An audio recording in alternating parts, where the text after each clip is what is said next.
Kay basahin natin sa Bisaya, inighanag ni Elkanah ug ang mga mananap iyang sunugon, hatagan usab niya bahin si Penina. Kay si Elkanah duha ang iyang asawa. Wala ka nag-practice na tagduha itong asawa, ha?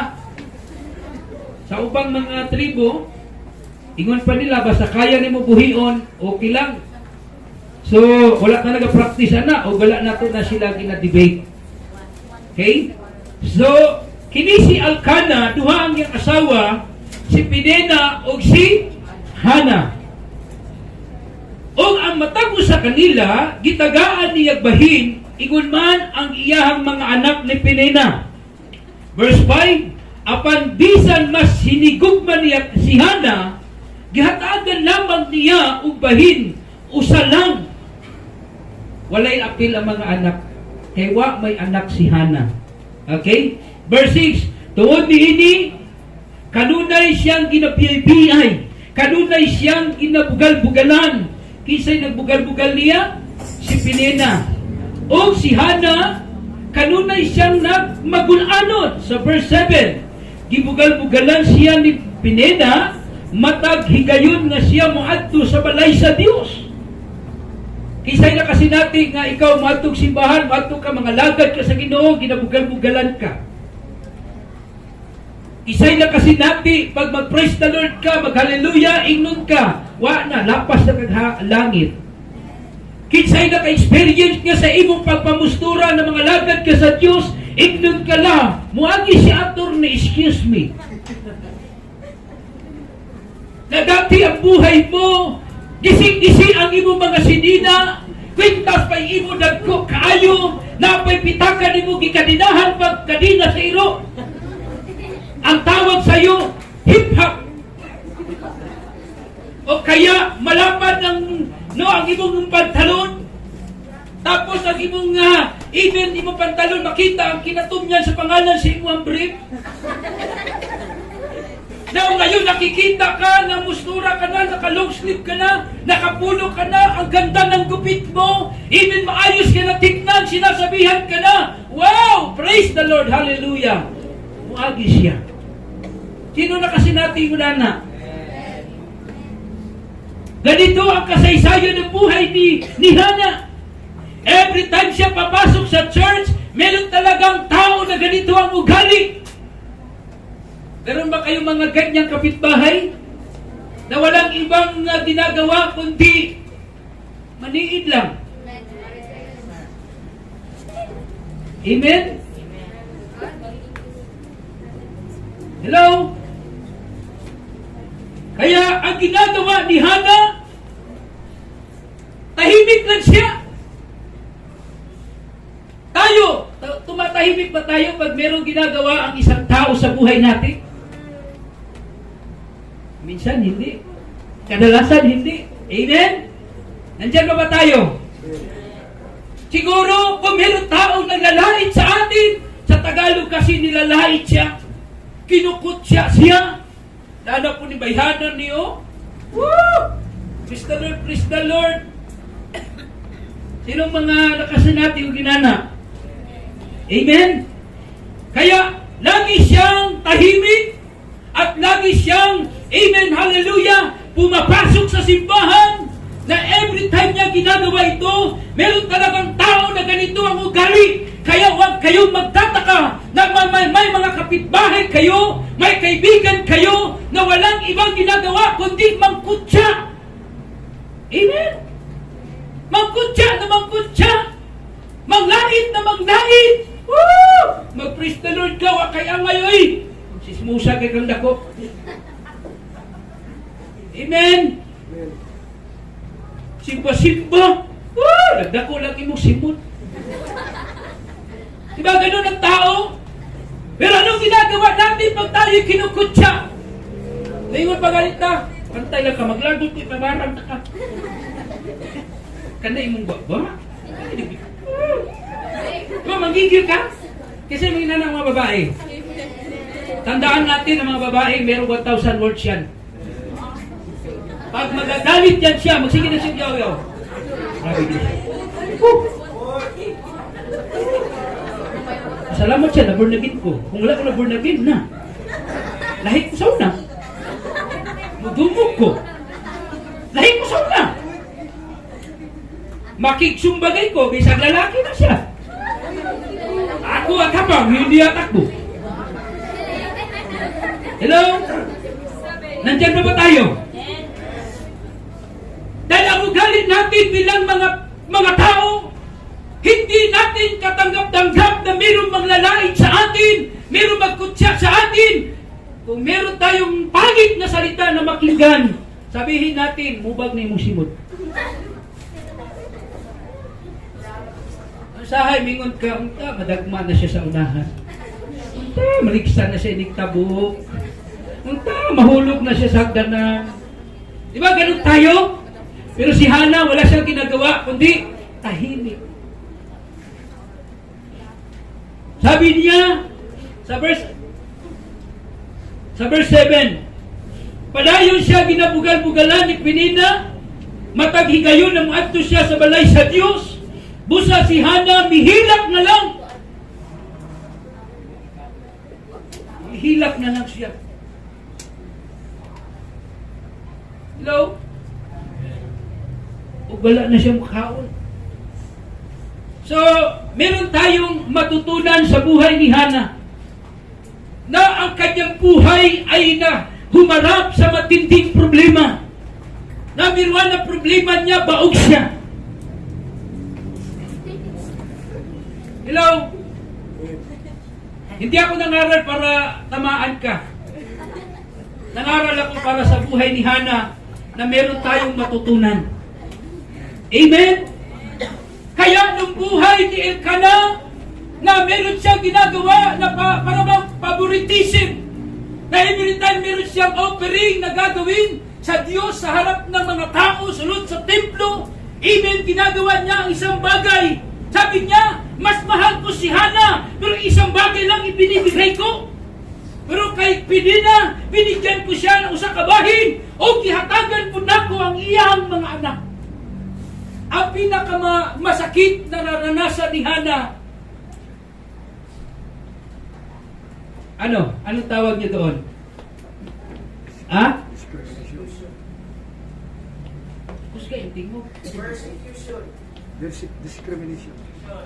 Di ba? Nakuha ninyo? Isa lang kasi natin, anak. Nasa kamot. Hello? Hindi lang yun. Sinasabihan siya ng mga pangit na salita. Kaya ang ginagawa ni Hana, tumahimik na lamang. Ganito talaga ang tao pag mayroong matinding problema. Minsan tumatahimik, minsan nagkukulong sa kwarto, minsan ayaw nang kumain. Tandaan natin, wala siyang ibang nilapitan. First point,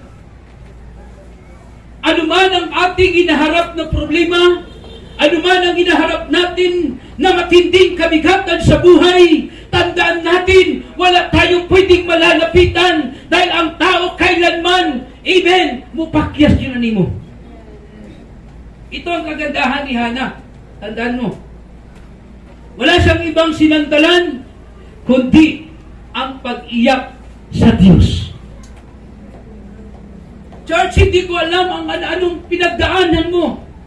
Kabataan ka man, papa ka man, nanay ka man, hindi ko alam anong klaseng problema ginaharap mo ngayon. Hindi ko alam anong klaseng matinding kabigatan sa puso mo o kaya meron kang kabigatan na dala-dala na hindi maganda ang relasyon mo mag-asawa, hindi maganda ang relasyon mo sa iyong mga anak, hindi maganda ang relasyon mo tungkol sa iyong mga kapatid.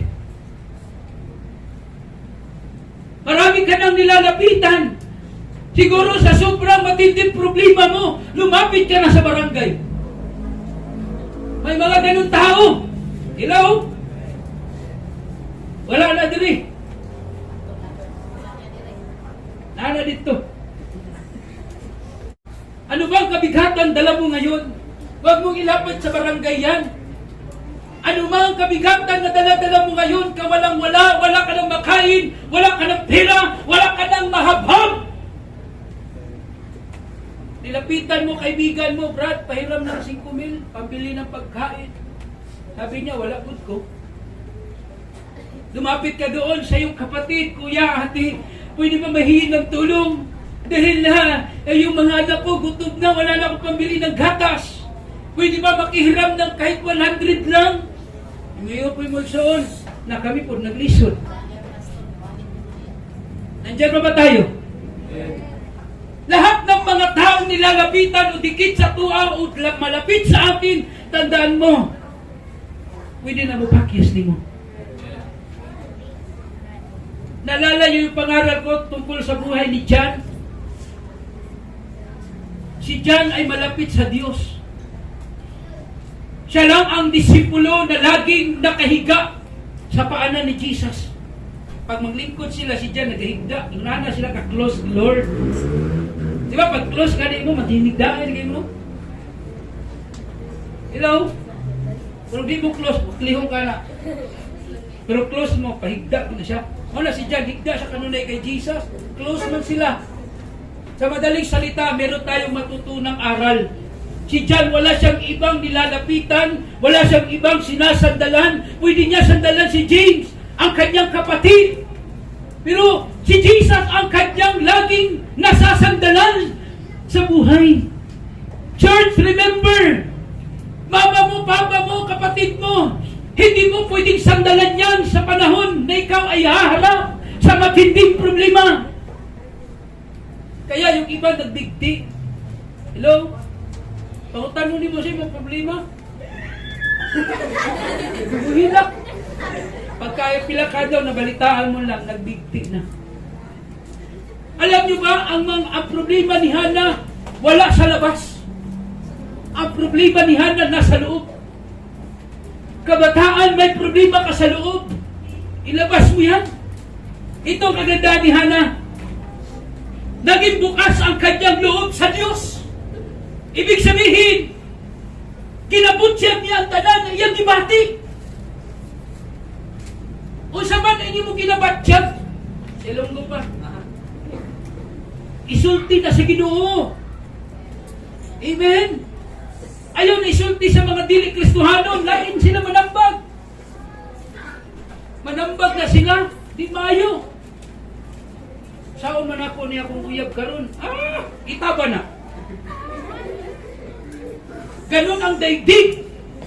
Hello? Minsan tayo may mga problema tayo na nasa loob.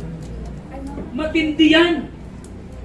Church, hindi ko alam paano kinikimkim mo sa puso. Parang bomba yan. Kimkim ka ng kimkim. Even tago ka ng tago. Tipig ka ng tipig. In one day, puputok yan. Hindi mo na kaya mapigilan yan. Hello? Nandiyan pa ba tayo? Mga kabataan, ayaw mo sigig tipig sa iyong gibati. Kung ayaw mo sigig pangligay na, wad yung gusto ni mo, bisan kanusa.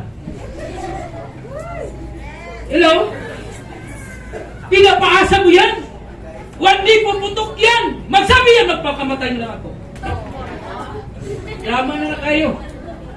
O kaya, mag-1, 2, 3 na lang ako sa Gmall sa 3rd floor. Nasa loob ang problema. Kaya ang magandang gawin mo, tularan natin si Hana. Naging bukas ang kanyang puso. Sinabi niya lahat sa Diyos. Tingnan natin ha. Og si Elkana, na yambana, migun kaniya, Hana. Nga nung mihila ka man sa verse 8, og dili na mukhaon, unsa may imong ikagulan. Wala ka balong yung bana. Una ang yung ikagulan, na si favoritism. Asawa manunta siya. Amen? O ikadua, wala ka balong yung bana nga ginabugal-bugalan siya sa isang asawa. Dili ba di ay mas bililhon pa ang apa ko alang kanimo kaysa napulo sa atong mga lalaking anak. Giapil-apil niya nga bisan kalusa wag sila anak. Nasabtan na to? Problema siya igala. Sulod siya kasing-kasing.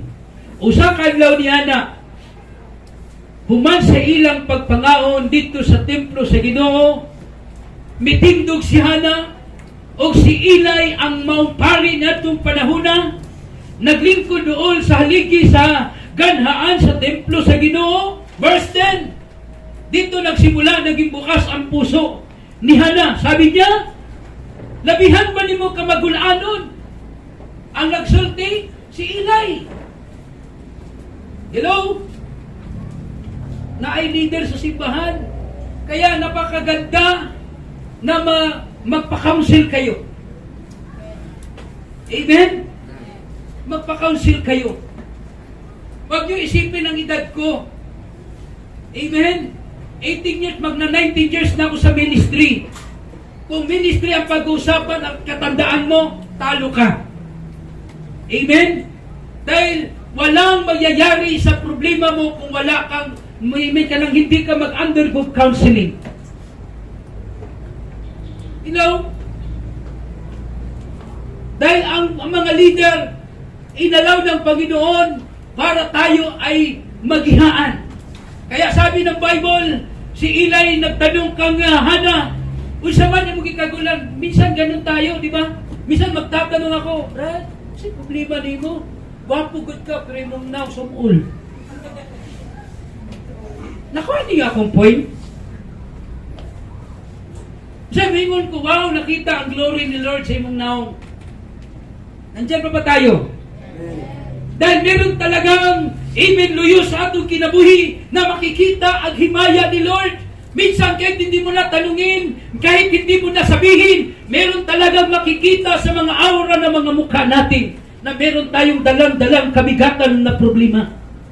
Eh sabi ni Eli, magulanon ka. O sa man ang imuhang ginaladala? Sabi ko ta, Pastor, papakialamiro kayo. Hello? Paano ka matutulungan? Paano ka mapag-pray namin? Amen? Na kinikimkim mo, hindi mo sinasabi, dapat bukas ang puso mo. Tandaan mo, church, ang mga leader ng simbahan ay pakialamero. Bakit? Para ang buhay mo ay may direksyon. Palakpakan natin si Jesus. Dahil kung kayo mga kabataan, hindi kayo nagpaturo, hindi ako nangialam sa buhay ninyo, wala kayong ngayon dito. Yung gitarista natin, mga music team, kung hindi ako nakialam sa buhay nila, amen, wala yan dito. Kulang ang turo ng mga mama, mga papa. Amen. Tandaan natin yung pulot, yung palo, mag-create yan ng bitterness at hatred. Iba yung salita na galing sa bibig. Pag uulitin mo yan, tandaan mo, hindi ka lang masasaktan, iugbok na ka. Usbon pa niya? Iba ang salita kaysa sa mga aksyon na ginagawa natin. Amen ba? Kung hindi kayo kanang dili mo nag-amen, nagpapurik yung kinabuhi, walang direksyon ng buhay ninyo. Kaya sabi ni Hana, nag-ampo siya sa Ginoo sa verse 9, ug mihilak pag-ayo. Grabe yung gamoy-ngoy. Church, remember, ano man ang mga kabigatan natin, huwag nating kakalimutan na may Diyos sa langit na tumitingin sa atin. Mama mo, papa mo, hindi nakatulong sa problema mo. Hindi ibig sabihin, hindi na tayo pwede manghingi ng tulong. Pero ito lang ang pwede nating magawa na walang iba, even na hindi siya mupakyas sa atong mga problema, na andam siya musumpad o mutabang si Jesus. Sabi niya, Lord, umiiyak siya. Kisa may hilak din nga nag-ampo.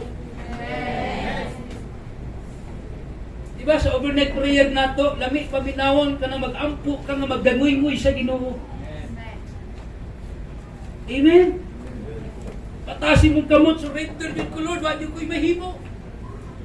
Church, ang bukas na puso, ibig sabihin, anuman ang laman ng iyong puso, sabihin mo sa Lord, Lord, ito problema ko. Ilang beses na ko sige pag-uyaba, stage pa rin ako, Lord. Daghan man. Daghan makagipanguyaban. Amen? Sa maging problema na ko, Lord, saan maging ako di? Ako ang puni mo, matanggal ang espiritu sa iro ni mo. Nakay sakit sa iro. Hello, nandyan pa ba tayo?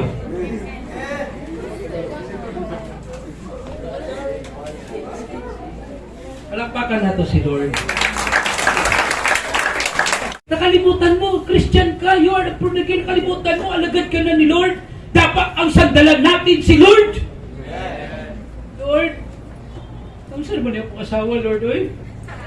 Yan po, Ginoo. Lord, ang saan mo niya kung banal, Lord, oy? Kahit pa mali sa bato. Pag-iyak sa panalangin sa Diyos. Dilit mo pasabot kung unsa ang imong kakahapon. Mao kaghapon karon. Naunawa niyo yun? Ayaw ko na huna, mapobre ka sa una, karon pobre lang gihapon ka. Hello? May pagbabago pag si Lord na sa buhay mo. Palakpakan natin si Jesus.